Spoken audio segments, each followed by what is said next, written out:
ఇది 8వ శ్లోకము. మనకి కనకదారలో కల్లా ఇంపార్టెంట్ శ్లోకం అండి. 8వ శ్లోకము మరియు 10వ శ్లోకము.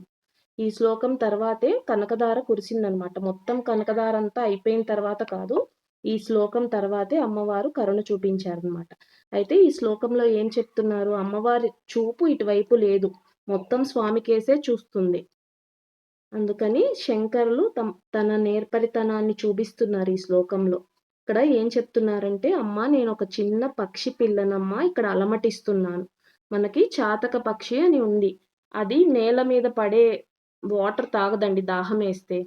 ఓన్లీ వర్షపు నీటినే తాగిద్దనమాట. ఎప్పుడు దాహం వేసినా వర్షం కురవాలని మేఘానికేసి అరుస్తూ ఉంటుందన్నమాట. అలాంటి చిన్న పక్షి పిల్లనమ్మ, నేను ఇక్కడ అలమటిస్తున్నాను, నీ దయ నా మీద కురిపించమ్మా అని చెప్తున్నారు ఇక్కడ 8వ శ్లోకంలో.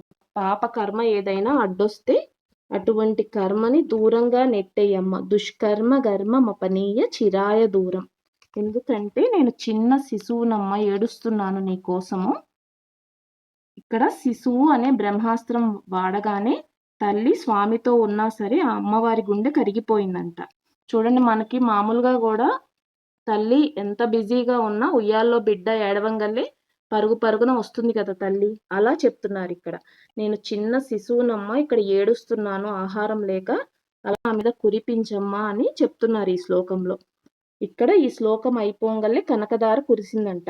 దద్యా దయాను పవనో ద్రవిణాంబుదారం. ద్రవిణాంబుదార అంటే ద్రవిణము అంటే బంగారము లేదా హిరణ్యము లేదా సువర్ణము, అలా నానా అర్థాలు వస్తాయి అన్నమాట. దయాను పవనో ద్రవిణాంబుద, దయా అనే నీ గాలి చేత సంపద అనే వర్షాన్ని కురిపించమ్మా. అస్మిన్న కించన విహంగ శిశౌ విషం, నేను చిన్న శిశువునమ్మ ఏడుస్తున్నాను ఇక్కడ. నీ సంపద కురిపి ఆ కర్మ ఏదన్నా అడ్డొస్తే, దుష్కర్మ గర్మ మపనీయ చిరాయ దూరం, ఆ కర్మని దూరంగా నెట్టేయమ్మా అని చెప్తున్నారు. నారాయణ ప్రణయిని నయనాంబు వాహ, నారాయణుడి యొక్క ప్రణయాన్ని పొందిన దానివమ్మ నువ్వు. నయనాంబు వాహ అంటే నీ కంటి చూపు అనే నల్లటి మేఘంతో కొట్టి పడేయమ్మా కర్మని అని చెప్తున్నారు. 8వ శ్లోకం భావం ఇదేనండి. ఇంకా 9వ శ్లోకం చెప్తున్నాను చూడండి. ఇష్టా విశిష్ట మతయోపి యయా దయాద్ర. మనకి మామూలుగా కొన్ని ఇష్టాపూర్తాలు అంటే కొన్ని యాగాలు ఉంటాయి. అవేంటంటే శ్రీనివాస విద్య లాంటివి. ఇవి ధన ఆకర్షణ హోమాలు అన్నమాట. ఇలాంటి హోమాలన్నీ అమ్మవారి చూపు పడాలని చేస్తారంట, ఇష్టాపూర్తాలని. అలాంటి ఇష్టాపూర్తాలు ఎన్ని చేసినా ఏ దేవి దృష్టి పడి త్రిలోకాధిపత్యం పొందాలని అనుకుంటారో నాకు పుష్టిని కలిగించుగాక అని చెప్తున్నారు 9వ శ్లోకంలో.